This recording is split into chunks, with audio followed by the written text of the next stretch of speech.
অনেক বছর আগের কথা। এই গ্রামে বাস করত রকি নামে একটি ছেলে। সে ছোটবেলায় খুব দুষ্ট ছিল, কিন্তু তার সংসারে অভাব অনটনের কারণে তার বাবা তাকে একদিন বলল, বাবা রকি, তুই আর কতদিন আর এভাবে বসে থাকবি? কারণ আমার তো অনেক বয়স হয়ে গেছে, আমি কাজ করতে পারছি না। তুই এক কাজ কর, তুই রাজার বাড়িতে যা, সেখানে গিয়ে কিছু কাজ করে টাকা নিয়ে আয়। সব কথা শুনে ছোট্ট রকি কান্না করে দিল, সাথে ওর কুকুরটাও কান্না করতে লাগলো।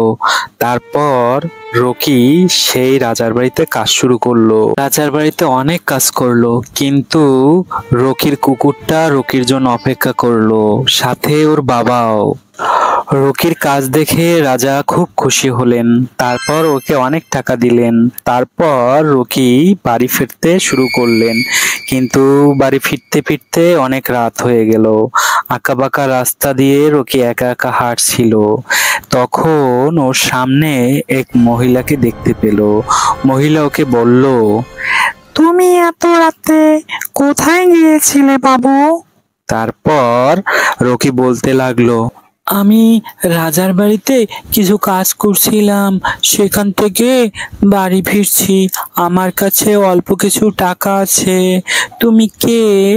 তারপর মহিলাটি হেসে উত্তর দিলে, আমি তো এই জঙ্গলেই থাকি, আমার বাসা এখানে। তুমি এই পথ দিয়ে আসো, তাই না? তারপর ছেলেটি বলল, হ্যাঁ, আমি এই পথ দিয়েই আসি। তারপর মহিলাটি বলল, তোমার ভয় করে না? তারপর ছেলেটি বলল, না, কেন ভয় করবে? আমরা গরিব মানুষ, গরিব মানুষের ভয় থাকতে নেই, আমার বাবা বলেছেন। তারপর মহিলাটি ওর কথা শুনে খুব খুশি হলেন।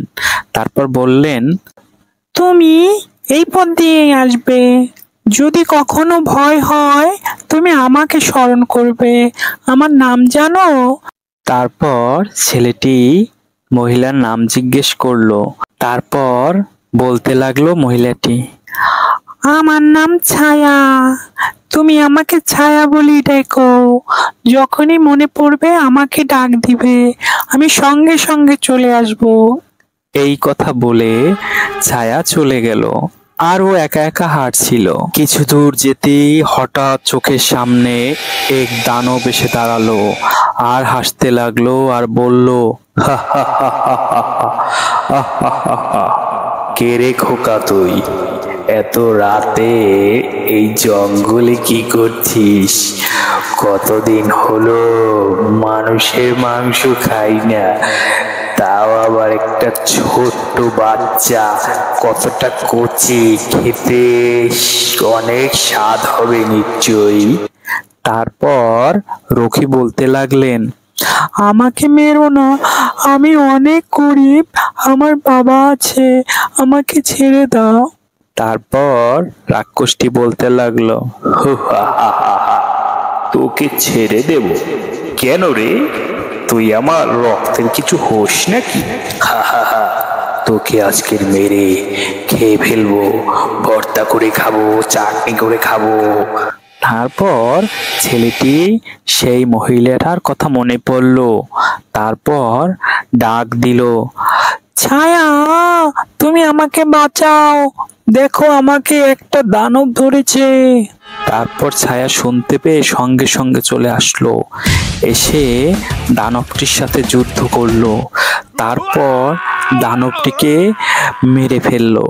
তারপর ছায়া বলল, তোমার কোনো ভয় নেই, আমি তোমার সঙ্গে আছি, যখনই মনে পড়বে, কোনো ভয় পড়বে, তুমি আমায় ডাক দিবে। তারপর রকি বাড়ি ফিরে গেলেন, সব ঘটনা খুলে বললেন।